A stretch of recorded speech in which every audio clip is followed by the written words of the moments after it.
Hello, welcome to another edition, my first one for a while, of the BigFooty Tigercast. The prelim final is upon us, everybody. We're here again this time of year, which is exciting. I think this is all due to the podcast's existence, to be honest, because we've got a pretty good strike rate. It's good to be back on board after a couple of weeks off. And given we've got the prelim final this Friday night, we thought we had to get a pretty big star-studded lineup in. We've gone with another 3 guests this time instead of the usual 2. I may not say much tonight, so I'll just say hi to everybody now because I might get drowned out by the blokes who are joining me, but it'll all be some good fun. Our first guest is, he's almost a co-host for a long time there. Grockadoc, welcome to you, mate. Cheers, Michael. It's great to be on. Good to have you on after I suppose you almost didn't come on from what you were just telling me before with the asthma attack. Yeah, no, I ended up getting to about 4:30 and ended up going on a bit of a hike with my cousin through the Yuyangs and made it about halfway up and then, had a bit of a small asthma attack. So it was a bit touch and go there for a while, but wouldn't miss this for the world. I'm glad to hear you're all right now. Pretty big week in football, prelim final week. Have you got any plans? Did you get tickets?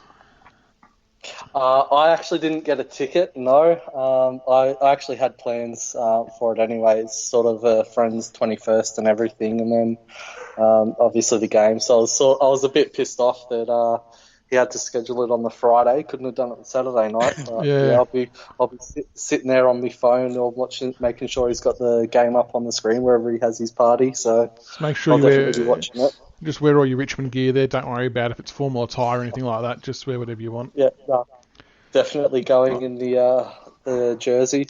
I actually did that. It was my sister's 21st. I think it was the game where we had to beat Sydney after our epic run of wins. And I just rocked up in Richmond gear, went there late. I don't care whose 21st it is. It's all about the Tigers. Our second guest for tonight, he hasn't been on for a while, but I'm glad he's back on because hopefully he's got a few good things to add tonight with his famous thread from last year. Captain Blood17, welcome to the show, mate. Thanks, guys, but I'm a little flat. A little flat? Why is that? Look, Dustin Martin, his leg's hanging on by a thread, and it's a bit upsetting. Kingy broke the story. Just upsetting. Dusty's gone. If you're Collingwood supporters listening in, he's no good. He won't be there Friday night. You've got us. Yeah, I've heard that they're pretty much going to bring in Corey Ellis as a direct replacement for Dusty. So. Dude, I was going to write to you. You just started lying. And our final guest, who hopefully he lets a few of the rest of us speak, because he's usually got the floor to himself, but he's got to share it this time. So we'll see how he goes, and he has to not swear, which is the biggest challenge. Tiger71, welcome to your first weekly episode.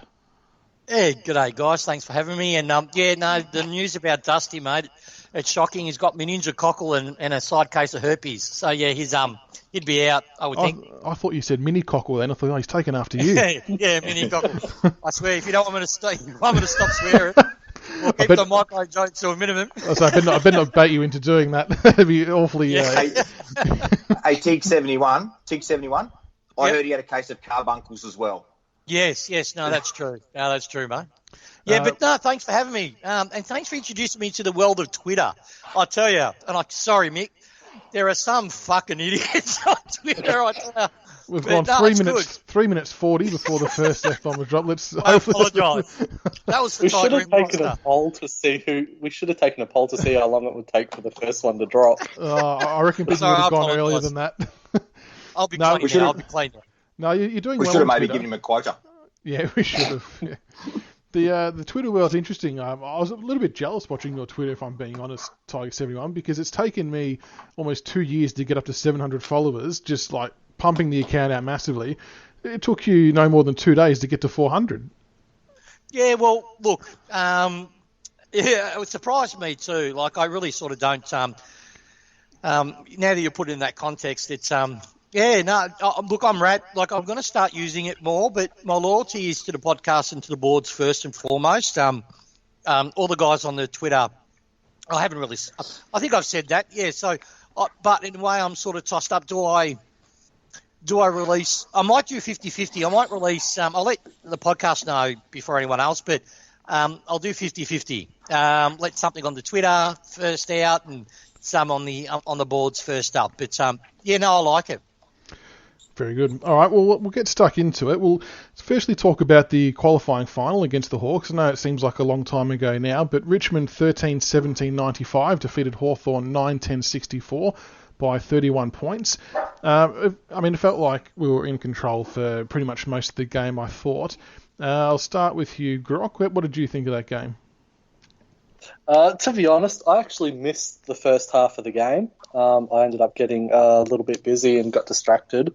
So I ended up missing the first half. It was just sort of catching up on comments through a group, a family group chat on Facebook Messenger. But from the little bit that I saw after the second half, it just seemed like it was another one of those regulation wins where we sort of grind them out for the first half and then really just bust the game open in the second half. Obviously, Dusty is starting to hit some form. He was really good. Dylan Grimes did a really, really good job on Jack Dunstan and Luke Bruce. And obviously Camden McIntosh had probably one of the better games he's played in the yellow and black. So all up, I thought it was really just another sort of regulation plus that's sort of been go through over the last 18 months. Yeah, the Camden McIntosh, he's sort of just come out of nowhere. I mean, we've always known he's a solid foot soldier, I guess you'd call him, but to pop up and kick 3 goals was pretty amazing. Captain Blood, what did you think of the game against the Hawks? You know what, something? I'm turning into one of those supporters. And I know guys like me and Wang, we are driving 30 years of pain, berserk, Morrow. We're killing them with their positivity. And honestly went to that game all week, not stressed. And just it's amazing to sit there for a whole game and not be stressed, just knowing you've got a team. You know, we were never going to lose that game. And it was phenomenal. All the talk about the Richmond pressure, we knew we were going to serve up. It's what we've done all year. And we just crushed them. I think the Hawks, in reality, the Hawks put up, 45 minutes of resistance, and then we broke them towards the end of the second quarter, and then the third quarter was just party time. We absolutely smashed them. And, so there was no element of doubt at all leading up, obviously, our month prior to that. We weren't at our peak of anywhere near it, really. You weren't sort of worried at all that maybe we've fallen to a bit of a trough and it was going to stay that way? You always sort of thought we were going to turn it on? No, we you know what? We can't have prepared any better. You look at those games where they were trying to analyse their results, but we were resting blokes. Like, they weren't injured. Vancouver wasn't injured.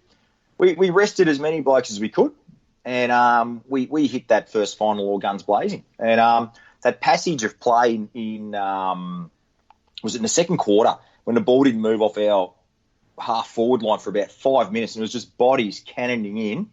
That was some of the best footy I've seen us play for years. That was just unreal how hard we went in and attacked that contest. It was great. And Tiger71, the big story for me from that game was, even though we kicked 13 goals, Jack Rewalt didn't kick one. How did you see his performance given he didn't kick a goal, or he didn't really need to kick a goal? Yeah, he played the perfect decoy role, which was good to see. He basically led to spaces so our caddy could lead up and our other forwards can get the ball. And when he didn't do that, he just brought the ball to ground. And then you got your McIntosh and your Riolis fed off him. No, he had a superb game. But the two biggest things that made me smile, look, and I'm 46, so I'm the same age as CB17. So, now I finally believe. So I was, the Collingwood game, I'm fully believe I'm going to win it. Can't see how we'll lose it. But two things I took out of the Hawthorn game. Did you notice Prestia kicked over 50 metres when he kicked that goal? Off one step. He hasn't done that for 3 years. So that's telling me that the management that we've put into him is starting to pay dividends. So that was huge. And the second part that I like, and he's getting undersold, not many people are talking about, is Jack Higgins' ability in the midfield as a defensive midfielder.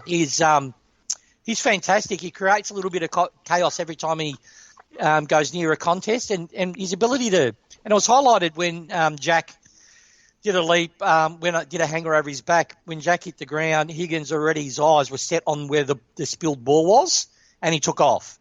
His presence of where the football always is the credit to him. Now, we've got an absolute jet. The other highlight for me with Higgins, it was I think it was the last quarter. Hawthorn were just sort of stuffing around with the ball on the back line, and he read the handball that was going to the opposition player perfectly, cut it off, was unlucky not to have scored a goal from it, but his footy IQ is through the roof.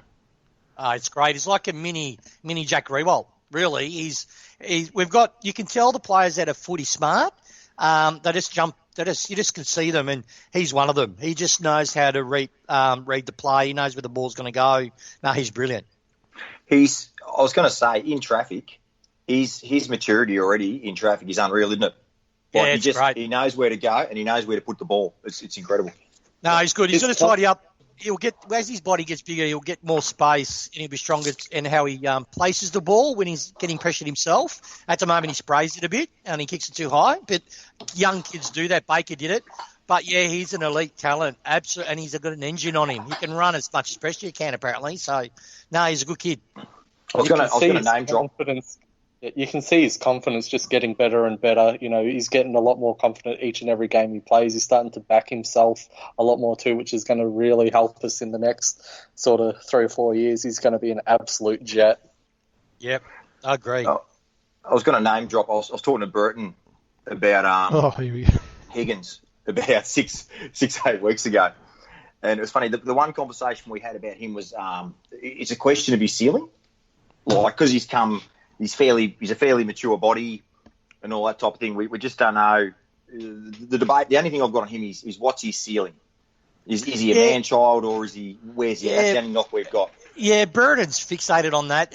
He frustrates me. Look, perfect example is Dustin Martin. I think he was on record saying we just got ourselves a man-child who's a fat plotter. In his second year. Won't get any better. Now look what's happened. From looking at Higgins, he reminds me of, he hasn't got the hands of Broderick, but he reminds me of Broderick. He's got that brain where he's got that space. He creates his own space, and he's only in his first year. Like, he plays like he's been playing for 4 years. That to me shows his ceiling. If he's already like a 4-year player, playing against men, he's undersized. If people don't seriously think he can't put on weight and size, they kid himself. No, I think he's got a huge ceiling. He's just got to fix his set shots for goal because they are disgraceful, to be brutally honest. He just rushes himself. But if he fixes that, he could turn himself into a more rounded player. But for his first final, I thought he was pretty good. No, he's great. All right. And CB17, mate, I love you, man, but fix that chair. People are going to think Michael's his breaking wing. It's no good, is it? That's great, mine, yeah. Trying to stretch the back out. The first topic for discussion, it's a Captain Blood17 special. I'm sure you guys remember the thread that famously won Captain Blood's Thread of the Year about the no ticket for you. I know you may not have had a bit of time to come up with some any more names to add to that list, CB, but have any of you guys got any names you want to add to that list before I have a crack at 3? I think the 3 you sort of suggested are pretty much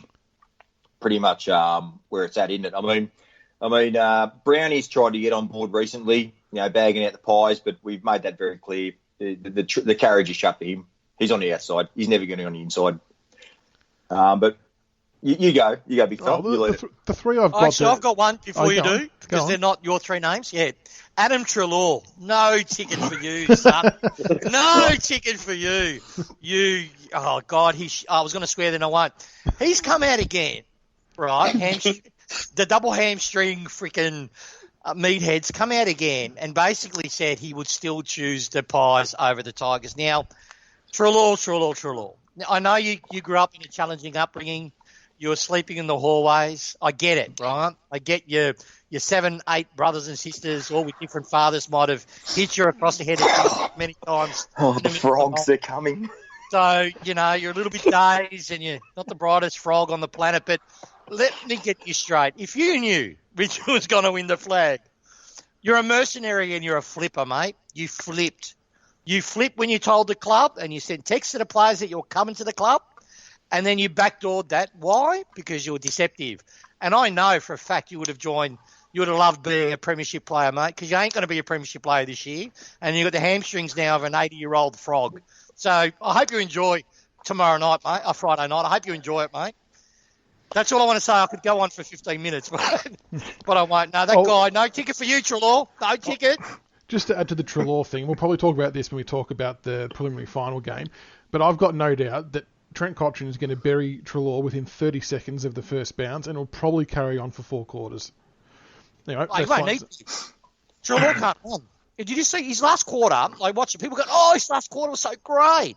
I don't know what was wrong with GWS. They were so slow. Even their midfielders with speed and power, like Shill and Ward, played this slow paced game.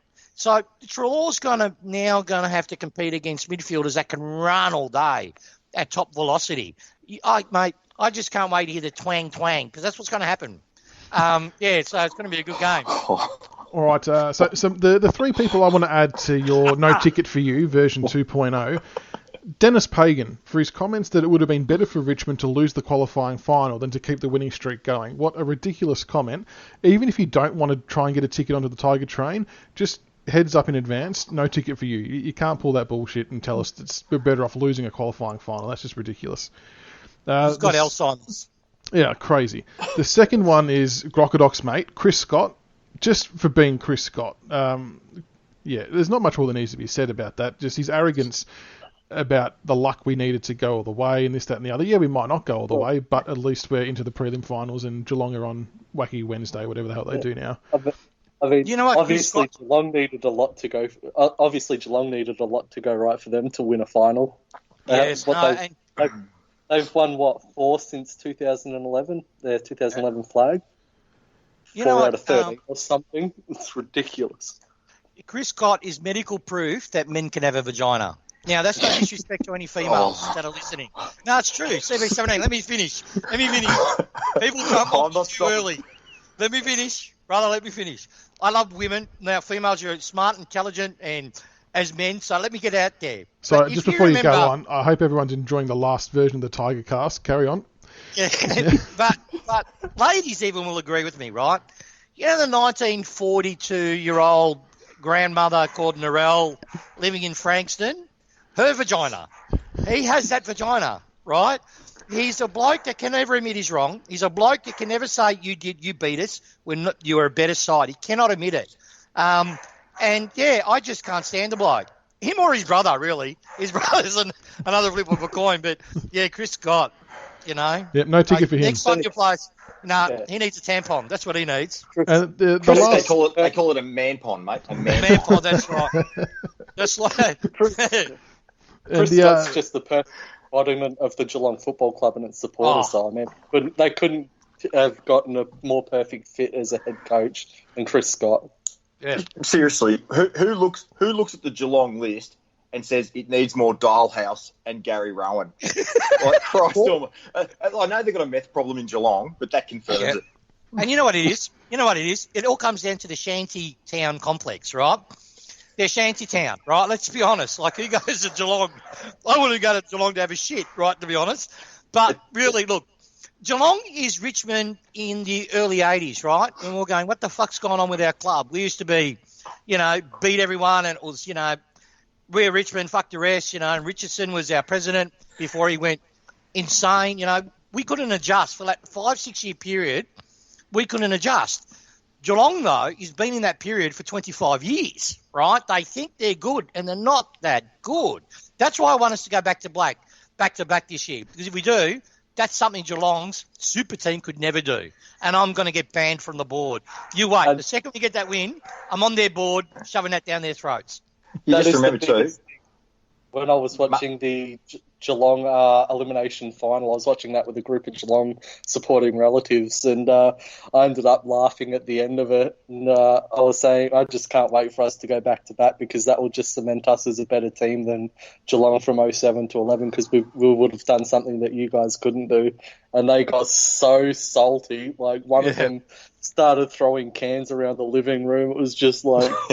They are so easy to bait. They are so easy to bait and rile up.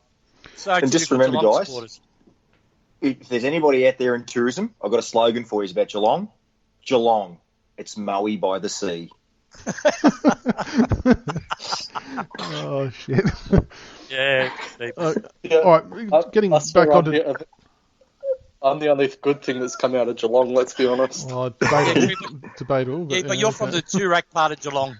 Yeah, and also, guys, all the listeners, just understand that Michael's fully endorses everything we're saying in this podcast. So any hate or any directed tweets, directly to Michael's. Thank you. Yeah, thanks for that, guys. I'm just reading off Michael's script. Me too, really. I'm really a puppet.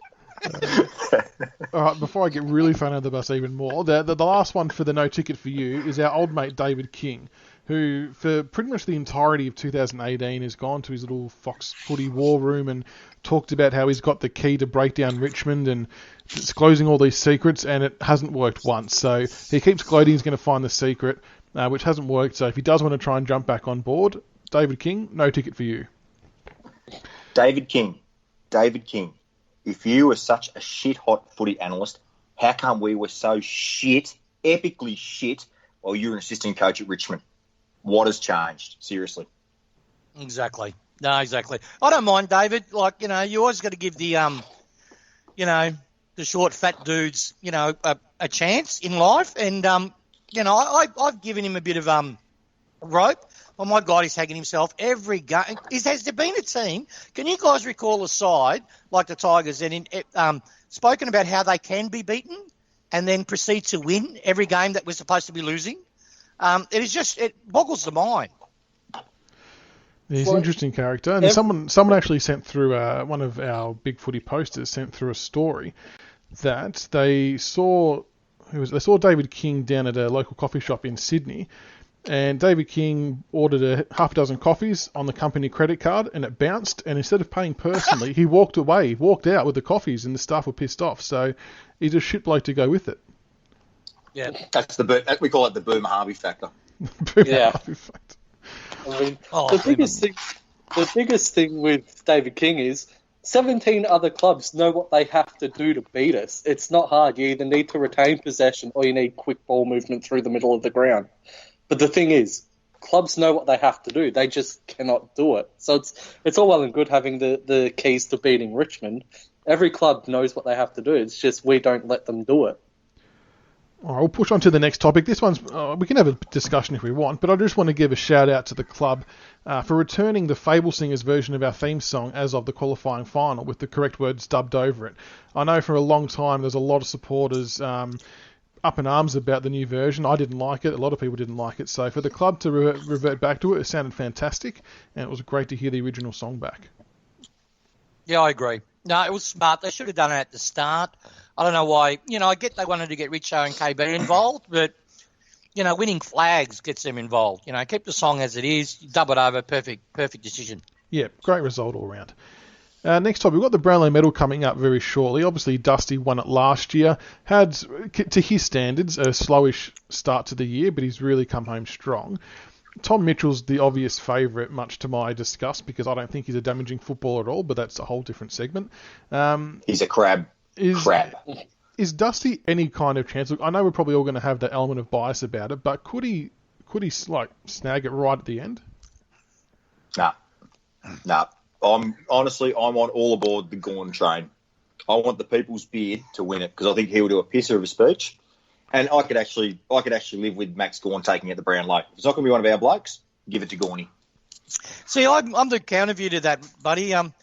The Google ads just burnt me off, Brown. You know, I'm gone. I'm sorry. The Google ads. Every time I see it, and he's watching that big flick, eating popcorn.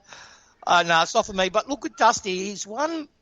He's my smoking. The only reason why is because how even our side has been all year. Yeah. We have a lot of games that we have our guns like Kotcher and Prestia and like getting, very low 20s in the possession. And Dusty always has that 2-3 minutes or 5 minutes where he sparkles. And that's what the umpires see. So I can really see the umpires, even when we as Richmond supporters eyes a little bit down, I can still see an umpire going, you know what? Yeah, give him 2 votes, give him 3 votes, or give him a vote, and get that more often than anyone else in our side.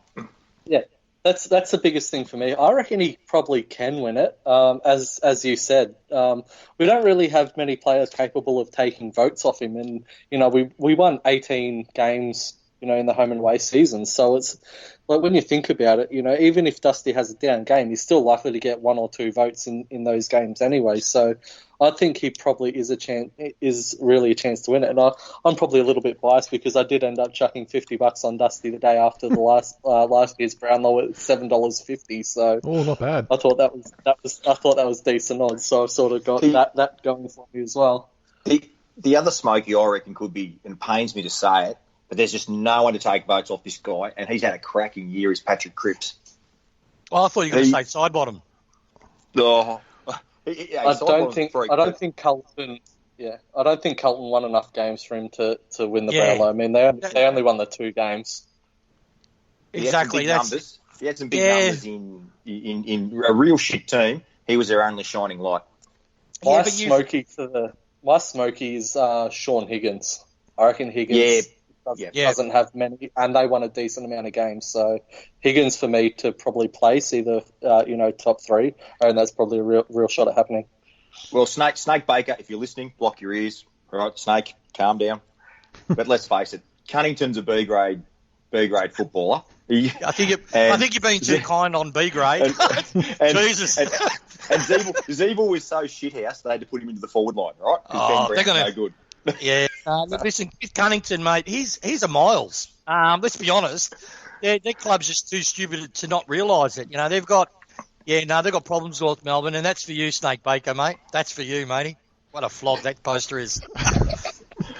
I love Snake. You're okay by me, Snake. You and Groin Guru. I don't mind. Just have you seen some of his tweets? He's a homophobe. That's crazy. Old Teppo's next level, mate. There's skills he would have learnt in prison. So yeah, I'll give him that. Protecting his poo hole. Just on Dustin Martin before this gets really into a bad place.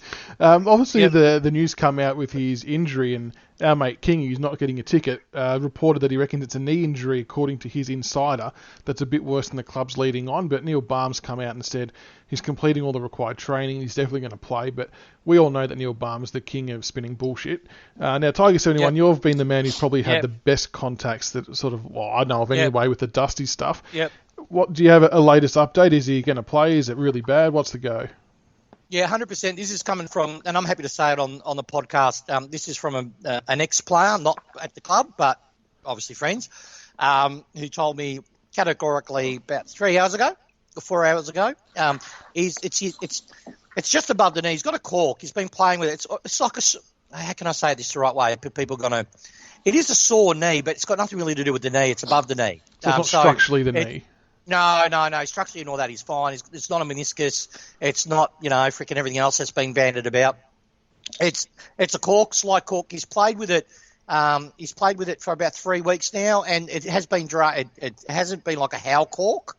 It's been drained and it's getting better, but it's been sore. It just aches. It's got nothing to do with his. You'll see on Wednesday when he has his session. He'll go back to a full-blown session. They're just managing the guy. You got to understand, every game he plays, he gets double turned, triple tagged. People follow him around in the forward line, in the midfield, and in the back line. So he's just, and he's worked his ass off. So, yeah, he's just a little bit sore. It's got nothing to worry about. He's 100% playing on Friday, from what I know from 3-4 hours ago. Very good. Yeah, and I trust who I got it from. Yeah, that's similar to what I heard. I heard about 3:30, 4 o'clock today that Dusty, it was a cork sort of in the lower sort of frontal quad area, just above the knee. Yeah, actually. The very, very low area. What wasn't a knee strain or anything like Kingy was hinting. It was just a cork I think he picked up in the Bulldogs game that they were saying. And, yeah, he'll be perfectly fine for Friday night. Do you reckon next year we should start up a thread of we just call it David King predictions or quotes, and we can just relive every week. We just add to it every every week. Go CB, bravo, brother. Represent, man. You cross the old fuck. I'm putting that one under the Tigercast ledger. I'm going to move that one across. But yeah, I mean, like, can we maybe start up a thread and then we can just relive his quotes when we three-peat with Tom Lynch kicking 80 goals for the year. and just have a good old laugh at his expense. Maybe we should do that. I think That's we should. like the Dermy. Remember that we had a thread for Dermy? Didn't we have a thread, or was it on the main board? I'm not sure, but it was a thread about Dermy and his quotes. So similar thing here, just get David King. Oh, and add in any, like Eddie Maguire. God, that guy says some weird shit. And other personalities. That'd be actually a good idea. You should start one, man. He's actually a racist, Eddie. Yeah. No, he is. I grew up in Meadows, and I actually know a few stories about Eddie and how he loves... No, but I better not say it. Oh, God. We'll get sued. Don't say it. Don't say it. Just for the record, guys, if you want to get around my thread on Bay 13, which I just did before I got on here, called "If you haven't beaten a team in finals for 81 years, you're clearly a bitch." That's on Bay 13. If you want to just get on board that one.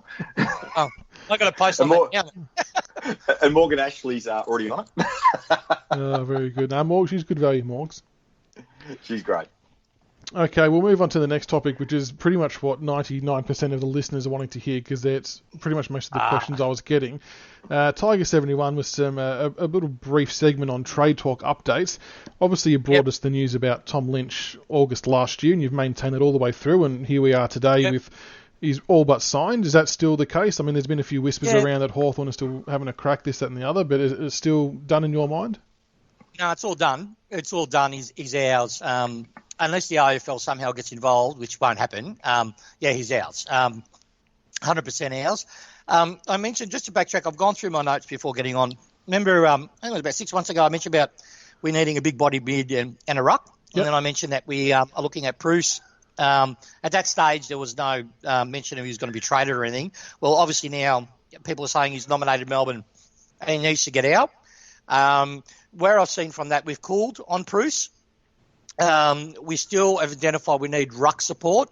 It's funny, this time of year, it's my best time. I love it. It's because after the grand final, that week after the grand final, generally the first 10 days of October is where all the news start coming in that gets a lot more concrete. But from where I understand is Wallace is still in the picture, though it's probably doubtful now, but he hasn't committed to his club yet. So, you know, where he hasn't committed, there's still a bit of hope. We have put in a bit of a pitch. We can't pay what he can get at rival clubs. So if we get him across, which I actually think he would add value, how it was sold to me is he's actually a really good contested kick. What I mean by that is, and how I got explained, because my mate works for another club, he said there's two ways of effective disposal. There's one under pressure and the one without pressure, right? The hardest mids, the mids worth the weight in gold, kick disposal by foot when they're getting tackled, he actually rates elite.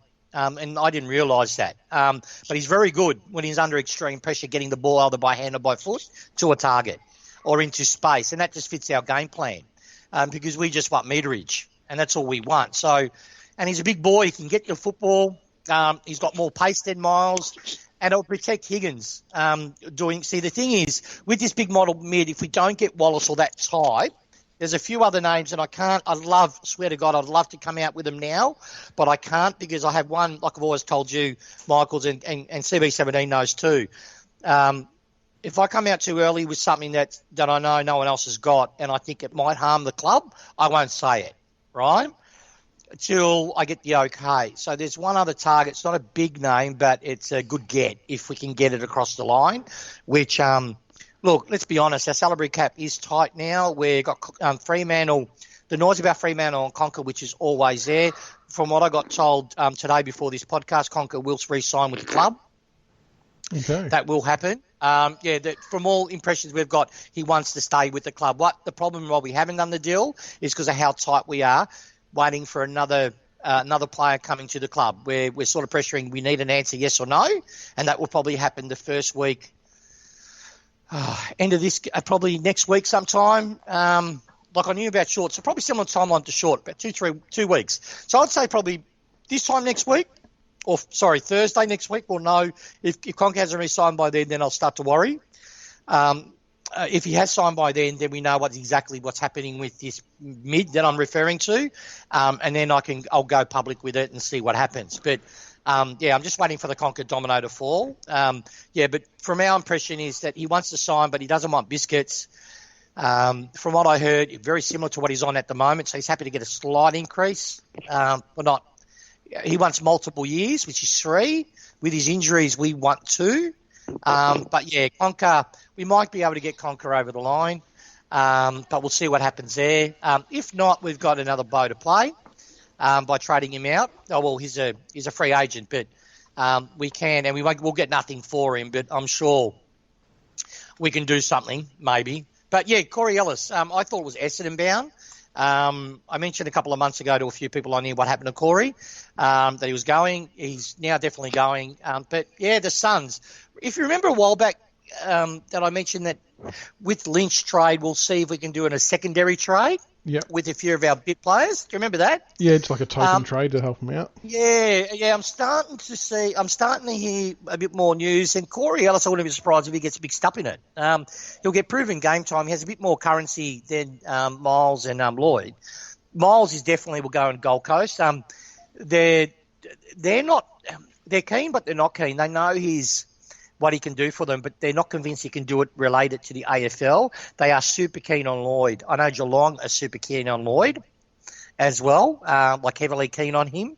I've heard the Blues got a two-year deal on table for Lloyd. Yeah, I thought that too, mate. I heard that as well, but I'm not sure if he's turned them down. But I know Gold Coast Suns have put in a really good offer for him for 3 years. What about the Dogs? Yeah, Dogs. It all comes down to now that they've lost Dalehouse. If we can get Wallace, I don't know about Lloyd to the Dogs. I've heard the link mentioned, but I'm really hearing solid reports, really strong that Gold Coast is seeing what we can do about Lloyd to them with like a Corey Ellis. We bundle the both of them up, and we might be able to get a decent pick out of it as a thank you. So yeah, what I mean by that is we give them a pick in the 3rd round. I don't know what picks we've got, but let's say we give them a 3rd round pick and both of those players. Yeah, admittedly Lloyd, we wouldn't have got much, and Ellis, well, we're not going to get much for. And they lift us to like a 2nd round, a high 2nd round pick, or a future 2nd round pick in the higher range. We might do that just to make sure we get back in the 2nd round. Fair enough. The Dogs are cool on Sam Lloyd. From what I hear, they've shifted their attention to Tyson Stengel. They believe that Stengel's probably the one that would be willing to let go of the other 3. Obviously, Bulldogs have been told that Lloyd's not really interested in going there now, obviously with the offers from Geelong and Gold Coast. He'd much prefer those than the Bulldogs. So, yeah, they've turned their attention to Tyson Stengel. Does anyone find it... Yep, sorry, Sebby. Does anyone find it deeply ironic that Geelong trade out Motlop and now they're trying to get a B-grade version of Motlop into the club again? Yeah, they know they've got if they go down the ladder, they're afraid to go repeat their 70 and 80s form. Their president or CEO has already admitted it that their supporters won't fight the long fight, and they're financially in that sort of trouble with it, I think. But yeah, thank you for mentioning Stengel. I heard a bit of news today which sort of fit the puzzle. Just sort of give it. Sorry, guys. I know I do this because I sort of think what I can't say and what I can say on the fly. It makes me pause. But I've got like a little bit of a map, right? And when I hear little bits of things, they're like a puzzle, right? And things slide in right into it. Now, from what I've heard in relation to Stengel is originally he was gone. And then I was surprised Port Adelaide wasn't the club that was showing really super keen interest. Then I heard rumours. They started getting a bit more solid than rumours about 3 months ago that Port Adelaide was pretty keen on Stengel. And I thought, yeah, okay, but Stengel's going to go because there's no other option. I do know we're sort of, if we can't get this mid that we want, what I got a feeling is the club thinks Higgins can be that mid. Would love to have another one. We've got other kids that we need to show progression to. So we might Stengel might replace that big model mid in our rotation. And then we've got Oleg, which will graduate into the halfback flank. Well. They can play that burst in the midfield because he is a bigger body. Get him in as an outside winger. Try to see if McIntosh can get into the guts. So we've got options. So with that story, we've sort of gone to Stengel. There is going to position for a reserve. Still stay with us because there might be positionings opening up for you.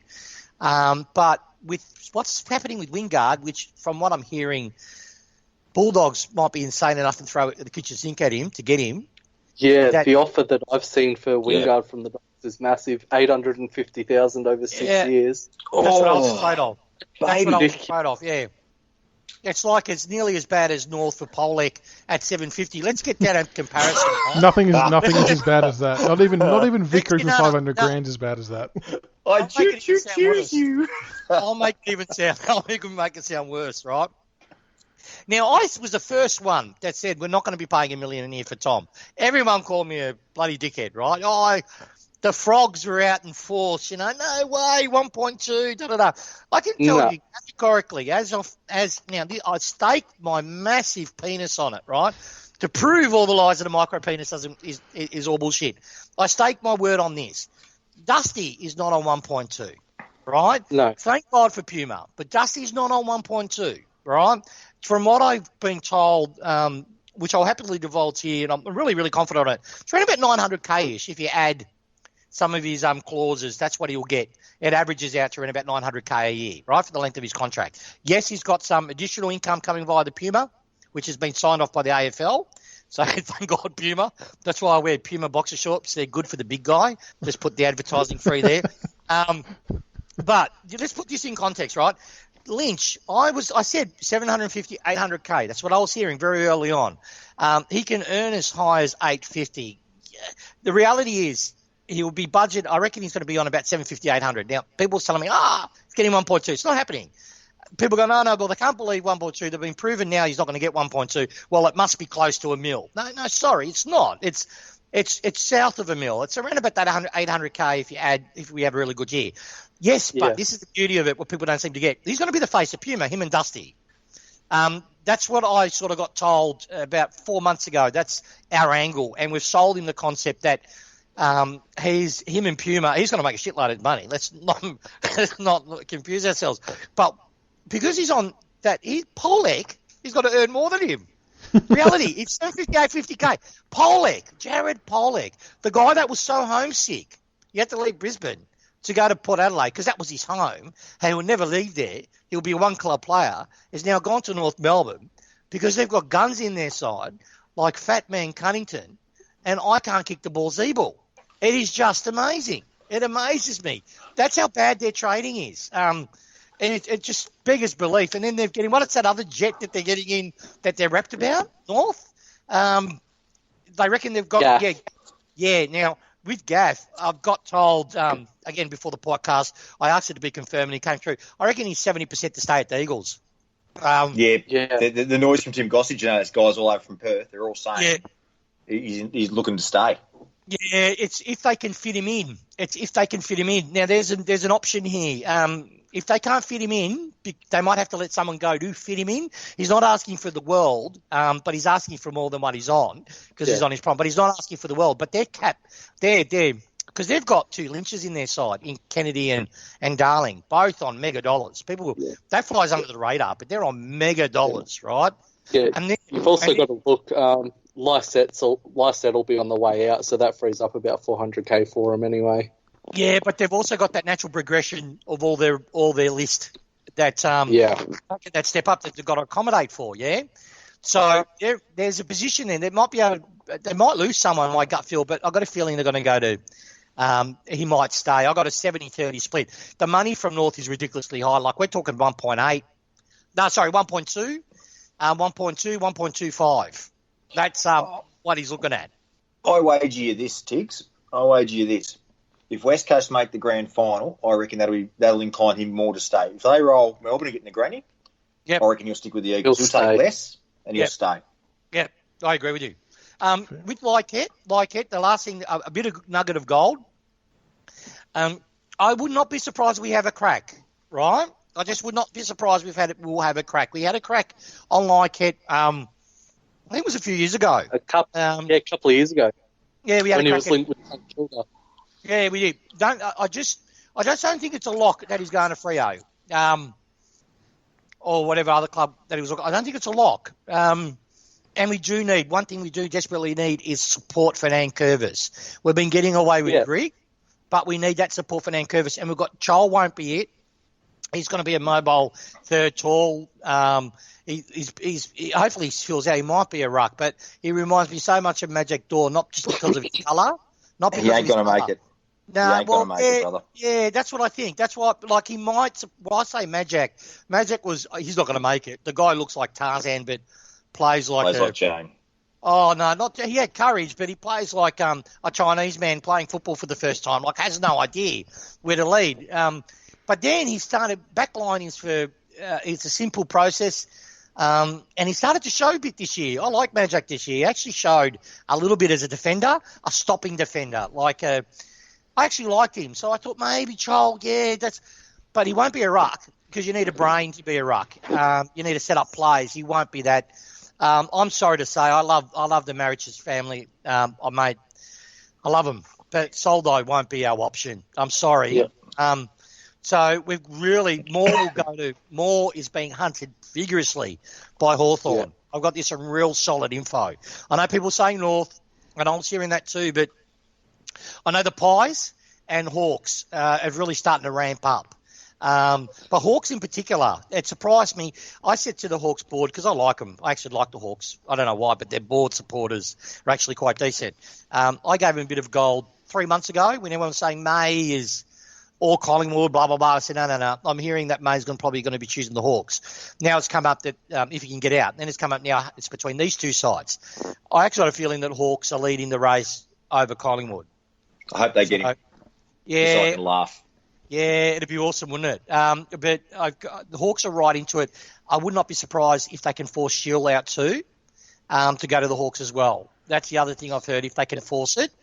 Well, I've got a mate who's got a Bomber insider, and they are... Yeah. He's locked on that the Bombers are getting Shield. He's locked on that they've got him. They're that confident about Shield. Yeah, but then why are they been trying? And I've got a mate that I 100% believe in him because he would know this stuff. Dorado, whatever the guy's name is. Dorado. Oh, Dorado. Yeah, Dorado. Yeah, what's that? Dorado, whatever his name is. Yeah. Doro. Yeah, he looks like he looks like Peveril's dad. Remember that guy? Yeah, for us? He does. Yeah, he does. But what's that? I've just gone blank. That Sydney midfielder, their best one. Parker. Kennedy. No, Parker. Parker. Yeah, they've been talking to Parker quite heavily. Parker was also linked to Gold Coast.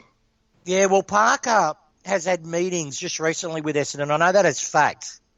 So I'm not saying Parker's leaving Sydney because he's still contracted, but he's actually had a sit-down meeting with Essendon. So if that was the case, I'd be gobsmacked if you went to Shield. I feel for Shield because, back 4 years ago, whatever it was, I knew some inside shit, and people love Dan Richardson, but who was it? Blair Hartley. Was that the dude that was doing the contracting there? I think I blocked it out. He cost us Shield. I never forget. I can't get over that. But from what I could see him leaving for the money, to be honest. I don't think football's his number one priority, Shield. Just quietly now. I think it's more, that's what on part I think is GWS's problem. They've got some real football likers like Green that love the footy, and you've got your Cameron who loves the contest and loves AFL, but they've got players that just treat it as a business. Yeah. And I think Shield's got that disease. I'll give you I got one for you. I put in our convo about a certain player who's just recommitted to Brisbane. How close was I with that male? Ex-Collingwood player. Beams. Was there any talk on Beams? Did we ever have expressed interest in him? Oh, look, I heard from what I heard, and I think I mentioned in our convo too, there was noise about Beams. I think we asked the question, actually. Let me check something. Hold on, because I want to make sure. I heard he asked the question of us. That's what I was about to say. I just want to check an email. Hold on, give me 2 secs. Just talk amongst just. We'll make this the last bit on the trade stuff, and then we'll push on. While Tiggs checks that one out, I'll give you nothing to do with players, but I'm hearing that Benny Gale's going to step down at the end of the year, and I'm also hearing that Gil McLaughlin might be stepping down at the end of the year. Make of that what you will. Okay. Yeah, he asked a question of us. Yeah, he asked a question of us, and I don't think we just sort of said, love to have you, but can't fit you in. we don't think we can fit you in. So, he's re-signed at but his manager did it really poorly too. Like openly was having discussions, and Caro caught wind of it. That made him look like a mercenary. On Gale, I heard that too, mate. I don't believe it. I can't see. If we win our second premiership, how can you walk away for our three-peat? Like, seriously. Hey, once you scale Everest, mate, what's next? I don't know. I think he'll stay as long as we've got Hardwick, Cochin, Dusty, Alex Rance, Tom Lynch. I reckon he'll stay. From what I know is the part that got us across over any other club with Tom Lynch is our stability in off-field as well as on-field. And part of him coming across was knowing that he's going to be playing with the previous players mentioned and that they're going to be led by the previous people mentioned.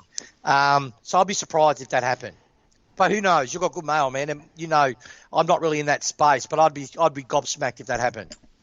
Yeah, like I said, the one thing that sort of was like hearing about Gil McLaughlin as well.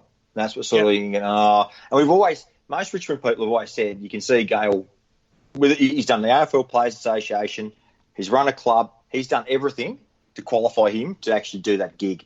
And it's going to happen at some stage, I reckon. You can just see it. He's that type of animal. He loves it. Yeah, I won't say the rumour, but I reckon Gil, if he does step down, will be stepping down for another reason. That's not related to Gale. Yeah, with a bit of staff related. That's good. Yeah. All right. Yes, I'll say no more. Birds and bees. All very interesting news. We'll push on because we're rapidly pushing towards an hour, and we haven't even talked about the prelim final yet. But before we do, there was a question from a listener, Elton John's wig. He sent through. I'll ask this one of Captain Bloke, because you probably spend the most time on the main board out of the three of us, or four of us, sorry. Have any of you contacted Chief regarding server capacity and melt protection, just in case we do go back to back and get Lynch? No, I haven't. Very good question, Elton John's wig, and great name. No, look, I haven't, but I have. I've got a feeling if we back to back this, seriously, I don't think there will be an issue with server capacity, because I can see that cancelled account thread where people say, please cancel my account. I think that will be inundated.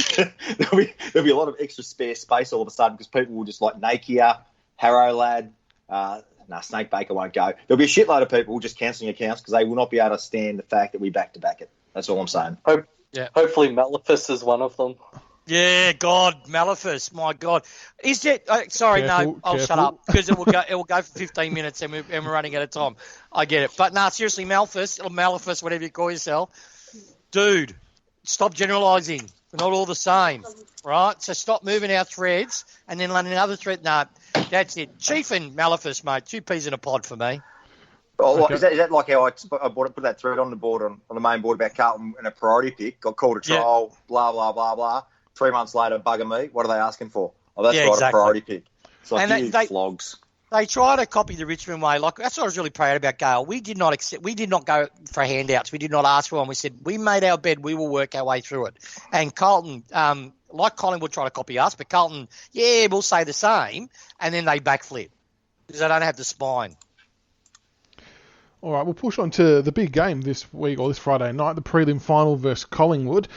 Just before we get into it, I'll just go through the changes of the teams from the last time we played them to what the current lineup was last week. So the differences were, for the Tigers, out would be Townsend, Baker and Brandon Allison. In would be Conker, Graham and Hooley. And for Collingwood's, out would be Moore, Scharenberg, Brown, Dacos, Murray. And in would be DeGoey, Treloar, Goldsack, Sear, but I think he's done a hamstring and won't play. And Aish, and it's probably a benefit to us if Aish plays, to be perfectly honest. Massive prelim final coming up, fellas.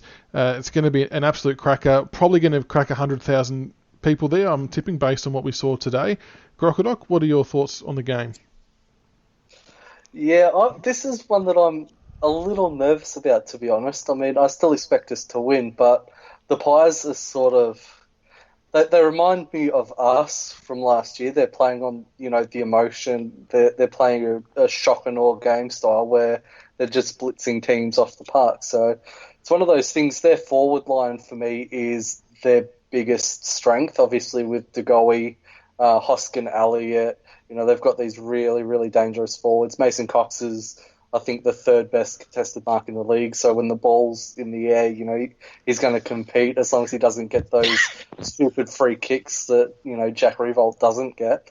It's just, I think it's going to come down to the midfield battle. If we can sort of nullify the Pies midfield, Treloar, Sidebottom and Pendlebury, I think we'll probably win. If they get on top of us and Grundy really starts dominating Nankervis, I think that's when we'd be in a little bit of trouble. Yeah, that's probably all fair enough assessment. You're right, their forward line is pretty sharp. Even Mychek's not bad down there, and Josh Thomas, who kicked 4 goals against us last time, playing as a midfielder and small forward, he tore us to shreds. Captain Blood, what about you? What's your take on the game? Where do you see us winning? What do we have to do? Well, actually, I'll go back one step. I just want to say, even as a Collingwood player, Goldsack, his recovery from that knee injury has just been nothing short of remarkable. Yeah, agree. That is phenomenal what he's come back from, and I wish him all the best. Just not this Friday night. And now back onto the game. I think the key to us actually will be Nick Vlaston. If we need Vlaston to have an absolute blinder, cutting that ball off on the half back line and generating some run. He's absolutely critical. I actually think I get a feeling Rance might go to go at some stage. Just vibe because Rance can play on the smalls. Yep. But it'd be really interesting because their strength is their forward line, and our strength is obviously our back line and rebounding ability. So it's going to be an absolute fascinating matchups. And Broad, obviously, there's a question mark on Broad. So whether Brandon Ellis comes back in, could change up a couple of things as well. But our forward line's probably the only thing that worries me a little bit because I know Castagne's been doing some wonderful things pressure-wise, but he's not hitting the scoreboard like he was last year. Higgins, even though he's been great, he's still a bit hit and miss. Jack's Jack.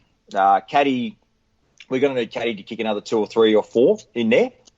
Rioli could do anything, but I just think our forward line's going to be the difference between winning and losing, I reckon.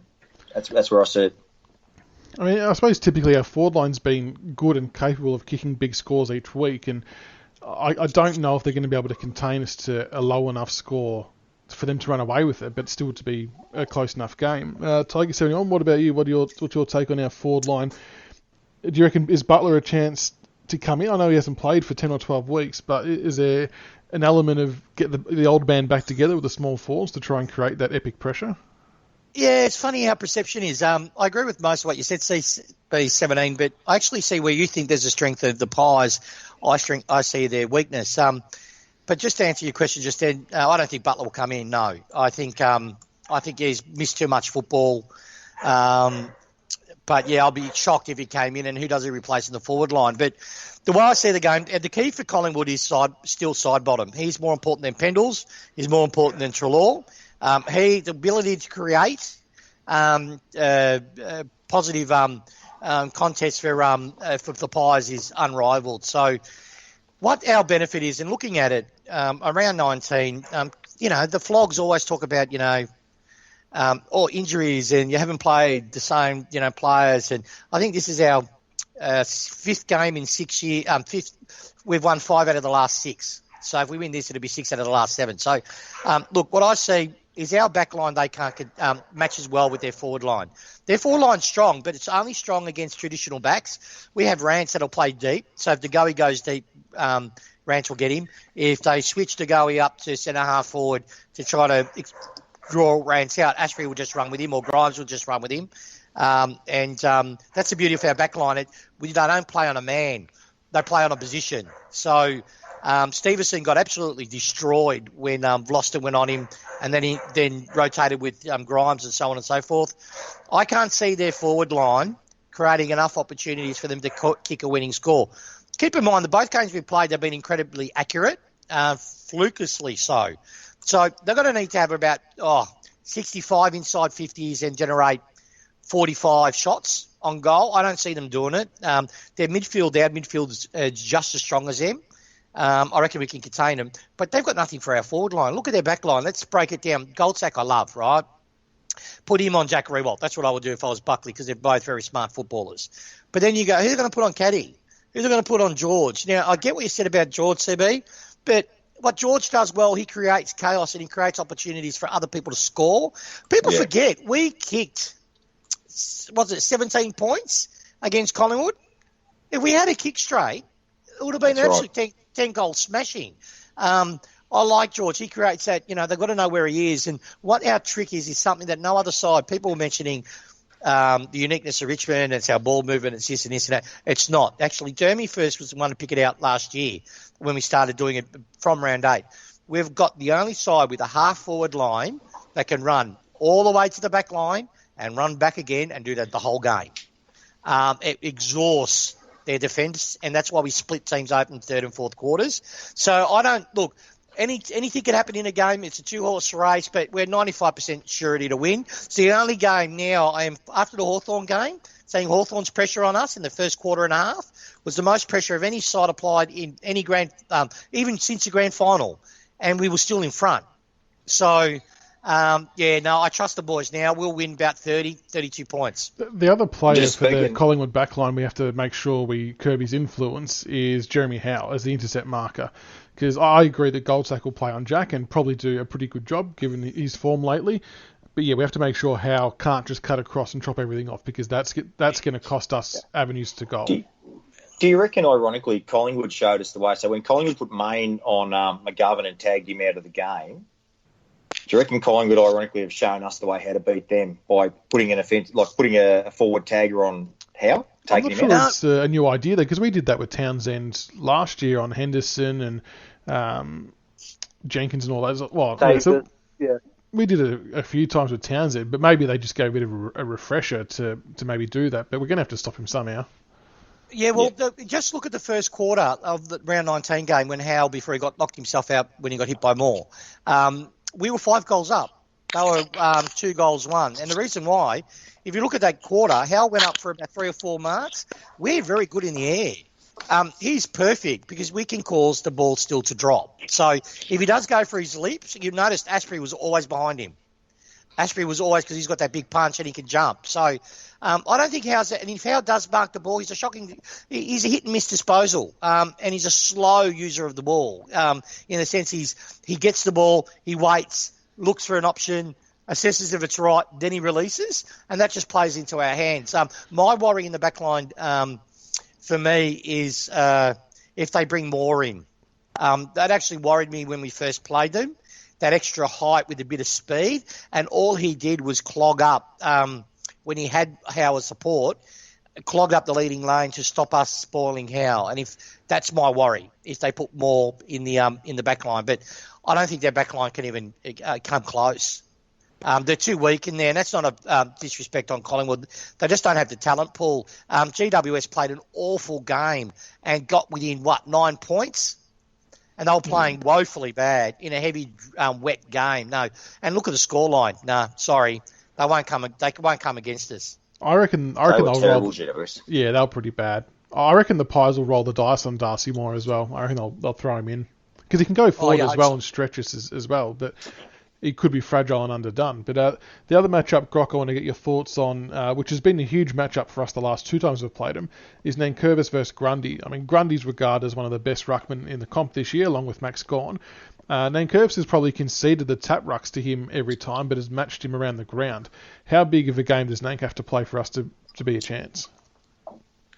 Nank's going to actually have to have a really big game, not so much in terms of like his disposal numbers and stuff, but the biggest thing for Nank is just to do his second and third efforts and just, smash into the contests, follow up his work around the ground. That's the biggest thing with Grundy. Grundy wins the hitouts and he also plays like a midfielder as well when the ball's on the ground. So Nank's really going to have to sort of stick with Grundy and smash him in a tackle every chance he can get, because the one thing with Grundy is he gets a little bit timid when contact's actually made in a tackle. He sort of gets a little bit... He gets the Tyrone Vickeries about him in that regard. He gets a little bit timid and gets introverted with his tap work and everything once he gets smashed a couple of times. So I think Nank's really going to have to be physical towards Grundy if he's going to sort of nullify Grundy, because he's not going to match him in the middle of the ground, and he might break even around the ground. It's just what he does when he doesn't have the ball, as opposed to what Grundy does. That's going to make the biggest difference, in my opinion, anyway. So based on that, do you reckon that Nank may be the player who's going to benefit the most from having the extended break, given the work rate he's going to have to put in? Yep. Yeah, that's. I think the 2 weeks off for Nank's really going to help him. Obviously, he was labouring a little bit in the Dogs game and towards the end of the Hawks game. So 2 weeks off to freshen up, get his legs right, and we know what a competitive beast Nank is. So he's also going to be like a bull in a china shop at the moment too, itching to get out and get into the thick of things as well. So I think from a physical and mental standpoint, I think that 2 weeks off would have really done Nank well. And Captain Blood, we spoke about Sidebottom before, and he's probably been Collingwood's best midfielder all year. We're going to have to pay attention to him because he was pretty much the catalyst to get them over the line against the Giants. Do we turn to Jack Graham again for this kind of role? Absolutely, we do. And I think he was one of the reasons we got him last time. Was we took him out of the game. He had no impact in the last game we played them. And I think common sense would say Jack Graham to steal Sidebottom because he's so creative. He's so creative through the midfield, off that half back, and he doesn't miss. His disposal's elite.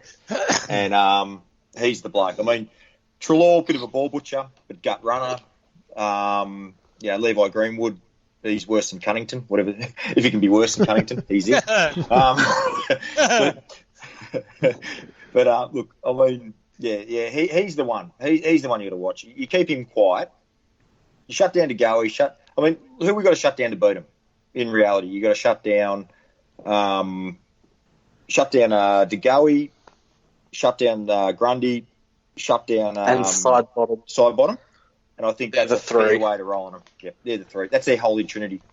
And with DeGoey, I know it was mentioned before that Rance may look after him, but I'd give Grimes first crack, given the job he's done on Toby Green, Robbie Gray, or Eddie Betts. Like, he's played on a wide range of plays that are absolute quality. And I think he's just got the good closing speed, because watching the GWS Collingwood game, is every time the ball was put inside 50, the Giants defender was always about 5 metres behind him. They just couldn't stick with him, whereas Grimes has got that really good closing speed and those long arms to spoil the ball. I just want someone to give. I think Rance is the top of the bloke. I know Grimes will give him a hard time, but I think Rance will as well. I don't know who'd head screw you more, Rance or Grimes. Truth be known, because I think Grimes just wouldn't say anything, whereas Rance would just talk you into submission as well. It'd be a pretty brutal day either way. But I just wouldn't be surprised. We'll have our matchups. We'll rotate them around, but I wouldn't be surprised to see Rance take to go at some stage. It wouldn't surprise me. But, we'll see what happens. I mean, Asprey's going to have to take Big Cox. We know that much. No, he definitely will. And what about the possible changes for us? We sort of spoke about Conker for Butler. Was maybe one that could happen, but we don't think Butler's going to come in. But it was mentioned earlier on that Broad hasn't really trained a hell of a lot in the last couple of weeks. Brandon Ellis is the obvious replacement, but do you think that hurts us too much defensively, Tiger71? Yeah, it does. Broad, yeah, but if you look at the round 19 game, Broad actually played well. He matches really well. He completes us, if that makes any sense. And our backs generally work in unison. So if one appears to be down, the others carry the slack, and they just work really well together. Putting Brandon Ellis in after a week off, yes, he played VFL, but I'm sick. I don't think these type of games where you want someone who gets the ball and just kicks it 180 metres up in the air. That Broad's great because he kicks it laterally across the ground. And you've just got Brandon Ellis kicks it vertically up in the air. So I'd keep Broad in. And I've got a feeling they'll do that. I can't see the only one of mine that if they were adamant to get Brandon in, they'll force Conker out. That's the only change. But look, I hope we just go as we are. Yeah. I think that would be a wise choice to go in unchanged given the performance against the Hawks. Is everyone going? Did everyone get tickets? I know Grock didn't, but Tiger71, are you going? No, I'm watching at home. Unfortunately, I've got my son's birthday the day after. His 7-year-old. We've got a birthday party, and I know myself. If I go at the game, I probably won't come home well enough that I could go to the party. So, just having a few drinks with the family and a couple of friends, and we're going to watch the game live on the TV. And CB, you heading along? Nah, mate. Coming from the bush, it'll be a. I mean, you got the Melbourne Storm final as well. That'll just be a nightmare, mate. Too big a day after a long week at work. So I'll just have a couple of gentle frothies and put the fire on and enjoy it. Plus the other thing as well, if we're getting rolled, mate, I don't want to be near any Collingwood supporters. Yeah, fair enough as well. And I tell you on that, even though I'm confident we'll win, how many nervous shits have you guys been having? It's going to get worse closest to the game. I think. It'll get worse. It is a big game, isn't it? It is like, I know the opposition's not that much chop. It's like we're playing North Melbourne with Guernseys on, but for the context of us going back to back, the only way we can lose, I reckon, if we defeat ourselves, right? That's my one. I know it's probably because I'm old Richmond. I got that fear that we come out and they jump us early and it's just too big to catch up. And that's the only way I can see us losing this game. What a cracker, mate. I can't wait. I hope we bloody win, because if we win, I won't be able to go on BigFooty for about 2 years because I'll be hunted by every Pie supporter known to man. Yeah, you'd be better off getting a new username. All right, before we let him come. Let him come. Let him go? All right. Before we let everyone go, we'll get a final prediction, including margin for the game. Grock, I'll start with you, mate. I reckon Tigers by 19. I think it'll be a semi-comfortable win. It won't be a blowout either way. Is that a subtle Tom Lynch kind of reference as well? Yes, it is. Just a subtle fuck you to the Pies. Oh, okay. Hey! Oh. Hey! I had to join in. I'm the only one who hasn't cursed tonight. Marcus hasn't. That's my goal, mate. No. He said bullshit. He said bullshit. That doesn't count. It counts. Get fucked, mate. He didn't say bullshit.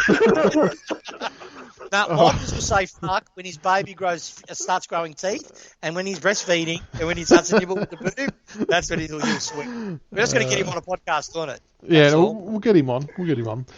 Captain Blood, what's your tip and margin? My tip will be Richmond by 81 points. And come on, you have to explain why. We've all read it, but you have to explain it. Because Collingwood haven't beaten us in a final for 81 years. That's sound logic. I like it. And Makeshift will be very happy with that prediction, I'm assuming, once he listens to this. And Tiger71, your tip and margin? Yeah, my tip is Grimes to be BOG, to Goey to kick 1.2, Treloar to be off the ground in the second quarter with double hamstrings, and Richmond up by 49 points. 40, okay. No, we'll take that. I'll just... And after Treloar does his hammies, how long before Shazza puts the picture up of Treloar on the ground holding both hands? Look, I don't celebrate injuries, right? Like, I'm going to cop it, right? They're all going to say, I'm not celebrating it. I don't go in that sort of shit, right? But they pissed me off so much this week. There's so much saying, if we fought, you and me, lunchtime, right? And I beat you to a bloody pulp 6 out of 7 times. And we're going to punch now for the 8th time. Would you be surprised that I'd be confident that I'm going to punch your head in? Maybe. All the Collingwood supporters, we're going to win because we have more. Like, fuck off. Just stop talking. That's the equivalent. That's the equivalent of saying we got you covered because we got Cleve Hughes at full forward. And then you know what they did? The fallback option is, fuck. Well, we got bigger crowds than you. We got fucking bigger crowds than you. They're just pathetic. They're just so pathetic. Go Pies! If you're listening, you're an idiot. Go on. Yeah. I also want to give Eddie Maguire. That's how bad they are. I'm going to tip Was that point margin a subtle dig at the Pies for the 1980 grand final too? Yeah, God. They probably had injuries that game. They probably had injuries. I'm going to tip the Tigers by 20, but I also want to give a shout out to the Collingwood people on Twitter who decided to try and justify. So someone tweeted our account today, the BigFooty Tigercast account, saying that like the membership numbers and all that, are we the new biggest team in town? And all the Richmond people obviously written, of course, we're the biggest team now. Yeah. And the amount of Collingwood nuffies that come running in to try and defend themselves, like, no, we're still the biggest team. It's our opinion. It's like, no, dickheads. The facts are we've got more members and had more attendance than you guys this year. You are now no longer the bigger club. Okay, let's just get that straight. It doesn't matter what opinions you have or what you think happened in the past. It's all irrelevant. As it stands right now, you're a minnow club. and get used to it. And that's why, that's why Twitter should not be free, because then these prison accounts, these Centrelink accounts that they can open up at no charge on the library computers, they can't be able to use it and flood it perfect, harass you like that, Michaels. Yeah, it's a shame. It's a shame, bloody shame. It filled in some good time during the day. It was good fun. There's only one thing you need to justify to the Pie supporters about Richmond being a bigger club, just the attendance for GWS in a final. Yeah, how bad was that? 70,000 versus 95 or 96 or whatever it was. It's 20,000 more. No, I think the semi-final is different to a prelim, they keep telling us. Oh, and it was raining. It was raining. Please, you haven't played a final in 7 years, 6 years. You're a shit club. You get there in numbers. But you know what it is? The trains are out, because we know most of these people don't drive cars unless, that they own. It was also the week for pensions as well, so... Oh, yes. Yeah, and, they're pathetic. Look, I tell you, Collingwood supporters, after the game, I love you again, right? But now, I just fucking can't stand you. Sorry. You bunch of micro dicks. That's what you are, mate. Make me sick. Oh, before we finish up, we've swiped pretty much most teams in the AFL. Is there anyone we've missed that we need to give a clip to? Oh, mate, those bloody Crow supporters. Yeah, how bitter are they that we're a chance to go back to the back? Oh, mate, what are going to run another camp? It's just shocking. And Tex Walker, he's a stupid man. I'm sorry. Hey, Revolution, I've got a joke for you if you're listening. Revolution, knock, knock. Who's there? Ligma. Ligma who? Ligma balls. No, seriously, oppo supporters, right? Some of them are decent, but the Pies. Who's that Go Pies poster? Now, I've got to be careful here because I think he's 12, right? He must be 12 years of age, right? And I've got a son who's 12. That's why after I read Go Pies post, this is your fault, Go Pies, if you're not 12, I put my belt out and beat my child, right, for being on the internet. Because you were on it. And I'm thinking, if my son's going to do that, because, I've got 4 boys. Sometimes I hit them for no reason. And people ask me, why you do that? Because I know they've done something or it's to stop them to do something. It's called proactive parenting. It's old school European, but it works. But that guy's a fucking idiot. And then you got Frank Gallagher. I swear to God. He lost that first leg. If ever there was an avatar that matched the poster's name, it's Frank Gallagher. He's fucking that glass cock. He's either stoned or he's called Narelle. Now, this better stay live, man. Don't you delete it. Actually, I'll stop. I can pick him up. We'll have to rein it in and call it there because we're going way over time. Everyone, it's getting out of hand. Ebbo. He's a decent poster, right? He's a decent one, eh? I actually think he's a closet Richmond supporter. But go Pies, go home. That's what I'm saying. And that is the final word. All right, Captain Blood17, Grockadoc, and Tiger71, thank you so much for your time, guys. That was highly amusing, and I'm sure the people listening live have had a good laugh along the way. I think we got up to TJ... I'm going to say it wrong, mate. TJAST, I'll just say that. He knows I've said it wrong anyway. Was keeping an F-bomb count. I think we got up to about 13 or 14, but you might have lost count in the last 2 minutes or so. But anyway, very good to have you guys on for the prelim show. Hopefully the Tigers get up. And just a reminder, the game is on Friday night, the MCG at 7:50.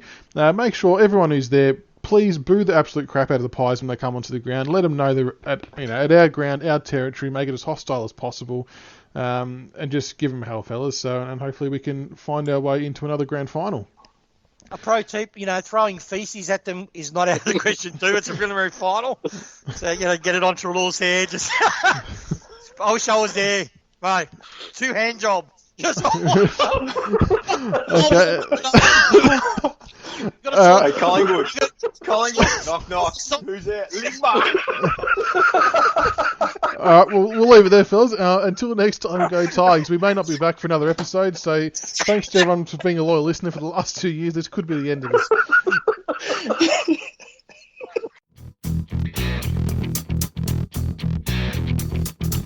Thank you for listening to another episode of the Richmond BigFooty Tigercast. Be sure to subscribe to the podcast on iTunes and YouTube so you can follow all the roast and toast, the reviews and previews, and all topics Richmond. Also keep an ear out for our special episodes of interviews with past players. Go Tigers.